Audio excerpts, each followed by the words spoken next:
On December 3rd of 2015, Ashton B. Carter, Secretary of Defense, announced that all combat roles are now open to women. It's a big movement for women, but is it the right one? There are many issues with women being allowed in combat roles. There are obvious dangers of torture and rape, but also the effects to the mindset of many men. Most men who enlist in any part of the military, being Army, Marines, Navy, etc., are very traditional and usually stick to the general gender roles. This means doing anything to protect a woman. Most men cannot handle seeing a woman being tortured versus a man.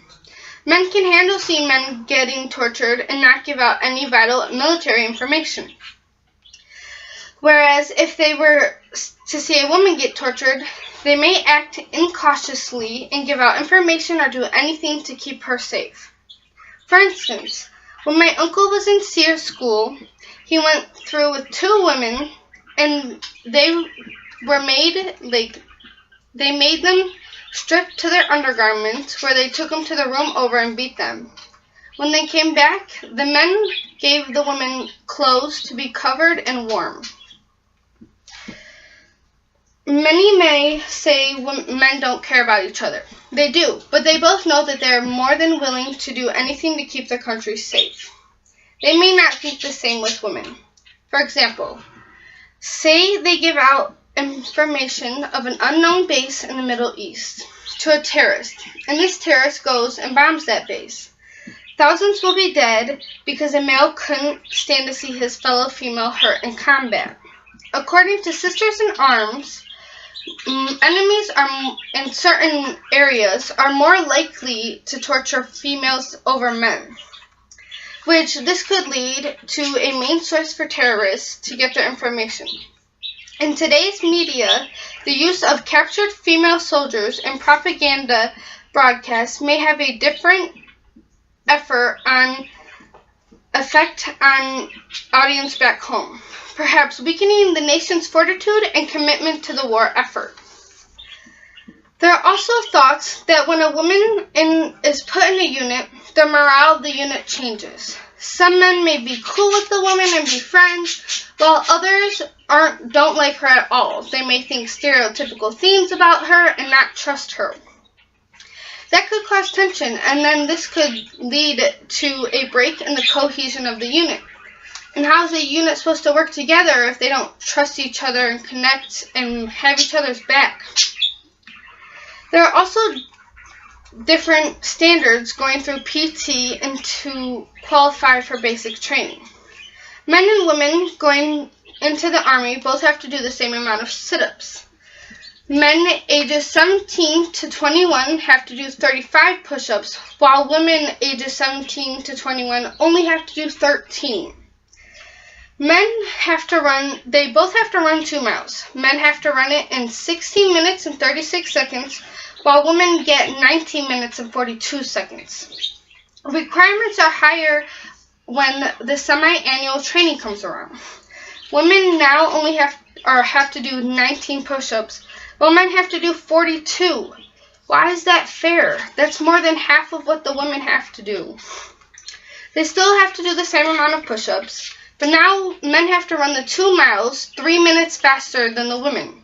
Their new time being 15 minutes and 54 seconds, and women's being 18 minutes and 54 seconds. This is not fair at all to men.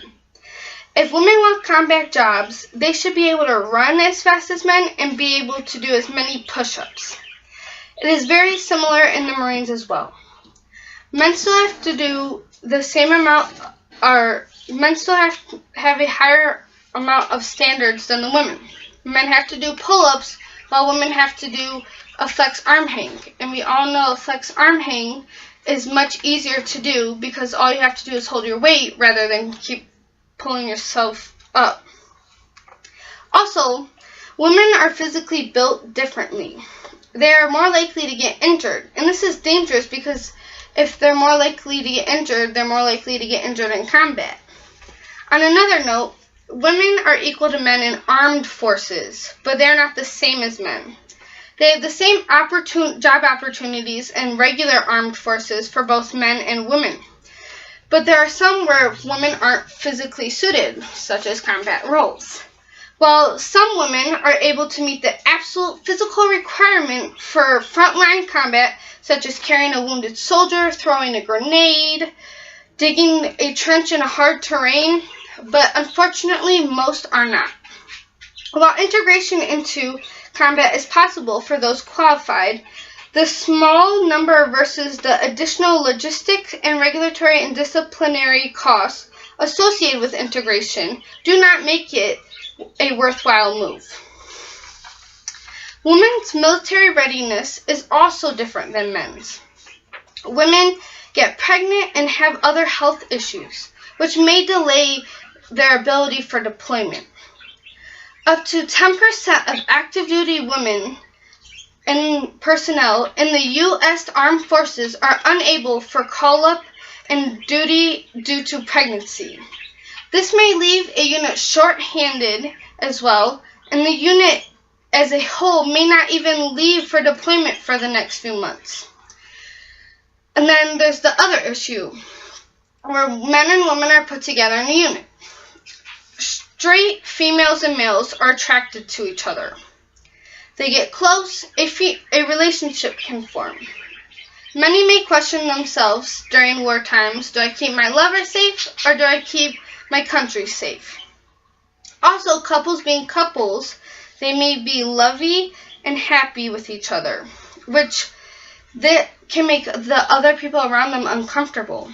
They may also find it very hard to stay professional during their time on the job. After going through data on women, Elaine Donnelly stated, double risks of injury among women combined with expected absences due to pregnancy and other gender-related issues would be more problematic in small combat units with 4 to 12 members, such as M1 tank crews, infantry rifle squads, or cannon artillery gun crews. The absence of the female team members would compromise the missions and put everyone's lives at a greater risk. Women are also subjugated to rape and torture, and their PT standards must be lowered. Also, with the fact of relationships and just not being physically the same as men affects them going into combat roles.